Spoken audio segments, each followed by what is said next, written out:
Hello, my name is Cecil, and I'm going to be reading the Word with you this morning. I'm reading out of the book of Genesis, and today I pick up in Genesis chapter 24. And I'm reading out of the Message translation, so I hope you enjoy. Abraham was now an old man. God had blessed Abraham in every way. Abraham spoke to the senior servant in his household, the one in charge of everything he had.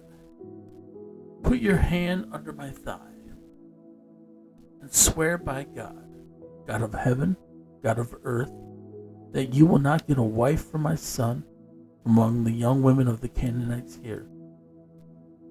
We will go to the land of my birth and get a wife for my son Isaac. The servant answered, but what if the woman refuses to leave home and come with me? Do I then take your son back to your home country? Abraham said, oh no, never. By no means are you to take my son back there.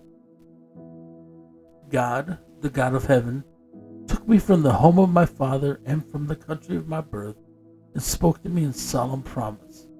I'm giving this land to your descendants. This God will send his angel ahead of you to get a wife for my son.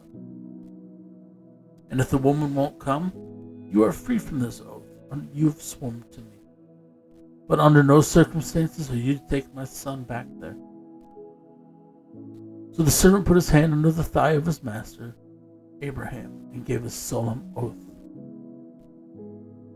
The servant took 10 of his master's camels and, loaded with gifts from his master, traveled to Aram, Naharaim, and the city of Nahor. Outside the city, he made the camels kneel at a well. It was evening, the time when the women came to draw water. He prayed, O God, God of my master Abraham, make things go smoothly this day. Treat my master Abraham well.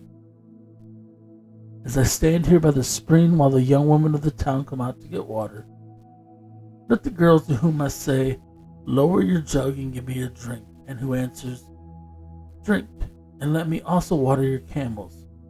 Let her be the woman you have picked out for your servant Isaac. Then I'll know that you're working graciously behind the scenes for my master. It so happened that the words were barely out of his mouth when Rebekah, the daughter of Bethuel, whose mother was Michal, the wife of Nahor, Abraham's brother, came out with a water jug on her shoulder. The girl was stunningly beautiful, a pure virgin. She went down to the spring, filled her jug, and came back up. The servant ran to meet her and said, please, can I have a sip of water from your jug? She said, certainly, drink. She held the jug so that he could drink. When he had satisfied his thirst, she said, I'll get water for your camels too, until they've drunk their fill. She promptly emptied her jug into the trough and ran back to the well to fill it, and she kept at it until she had watered all the camels. The man watched silent. Was this God's answer? Had God made his trip a success or not? When the camels had finished drinking, the man brought out gifts, a gold nose ring weighing a little over a quarter of an ounce, and 2 arm bracelets weighing about 4 ounces, and gave them to her. He asked her, tell me about your family. Whose daughter are you? Is there a room in your father's house for us to stay the night? She said, I am the daughter of Bethuel, the son of Michal, and Nahor. And there's plenty of room in our house for you to stay, and lots of straw and feed besides. At this, the man bowed and worshipped before God, and prayed, blessed be God, God of my master Abraham. How generous and true you've been to my master. You've held nothing back. You've led me right to the door of my master's brother. And the girl was off and running, telling everyone in her mother's house what had happened. Rebekah had a brother named Laban. Laban ran outside to the man at the spring. He had seen the nose ring and the bracelets on his sister and had heard her say, the man said this and this and this to me. So he went to the man, and there he was, still standing with his camels at the spring. Laban welcomed him. "Come on in, blessed of God. Why are you standing out here? I've got the house ready for you, and there's also a place for your camels." So the man went into the house. The camels were unloaded and given straw and feed. Water was brought to bathe the feet of the man and the men with him. Then Laban brought out food, but the man said, "I won't eat until I tell my story." Laban said, "Go ahead, tell us." The servant said, "I am the servant of Abraham. God has blessed my master. He's a great man. God has given him sheep and cattle, silver and gold, servants and maidservants, camels, donkeys. And then to top it off, Sarah, my master's wife, gave him a son in her old age, and he has passed everything on to his son. My master made me a promise. Don't get away from my son from the daughters of the Canaanites in whose land I live. No, go to my father's home, back to my family, and get away from my son there." I said to my master, "But what if the woman won't come with me?" He said, "God, before whom I've walked faithfully, will send his angel with you, and he'll make things work out so that you'll bring back a wife for my son from my family, from the house of my father.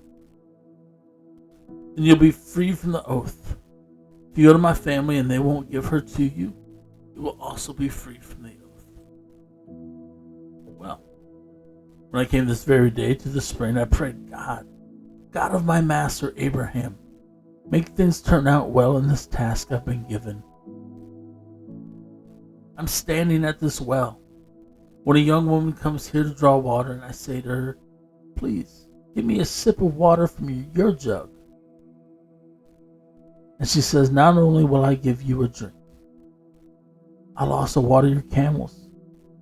Let that woman be the wife God has picked out for my master's son." I had barely finished offering this prayer when Rebecca arrived, her jug on her shoulder. She went to the spring and drew water, and I said, "Please, can I have a drink?" She didn't hesitate. She held out her jug and said, "Drink, and when you're finished, I'll also water your camels." I drank, and she watered the camels. And I asked her, "Whose daughter are you?" She said, "The daughter of Bethuel, whose parents were Nahor and Michal." I gave her a ring for her nose, bracelets for her arms, and I bowed and worshipped to God. I praised God, the God of my master Abraham, who had led me straight to the door of my master's family to get a wife for his son. Now tell me, what are you going to do? If you plan to respond with a generous yes, tell me. But if not, tell me plainly so I can figure out what to do next." Laban and Bethuel answered, "This is totally from God. We have no say in the matter, either yes or no. Rebecca is yours. Take her and go. Let her be the wife of your master's son, as God has made plain." When Abraham's servant heard their decision, he bowed and worshipped before God. Then he brought out gifts of silver and gold and clothing and gave them to Rebekah. He also gave expensive gifts to her brother and mother. He and his men had supper and spent the night, but first thing in the morning they were up. He said, "Send me back to my master." Her brother and mother said, "Let the girl stay a while, stay another 10 days, and then go." He said, "Oh, don't make me wait. God has worked everything out so well. Send me off to my master." They said, "We'll call the girl. We'll ask her." They called Rebecca and asked her, "Do you want to go with this man?" She said, "I'm ready to go." So they sent them off, their sister Rebecca with her nurse and Abraham's servant with his men. And they blessed Rebecca, saying, "You are our sister. Live bountifully, and your children triumphantly." Rebecca and her young maids mounted the camels and followed the man. The servant took Rebecca and set off for home. Isaac was living in the Negev. He had just come back from a visit to Bir Laharoy. In the evening, he went out into the field. While meditating, he looked up and saw camels coming. When Rebecca looked up and saw Isaac, she got down from her camel and asked the servant, "Who is that man out in the field coming toward us?"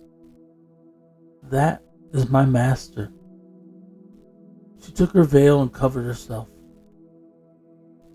After the servant told Isaac the whole story of the trip, Isaac took Rebekah into the tent of his mother Sarah. He married Rebekah and she became his wife, and he loved her. So Isaac found comfort after his mother's death. Thank you for joining me in reading Genesis chapter 4. Please come back next time as we do Genesis chapter 25. Have a great rest of the day.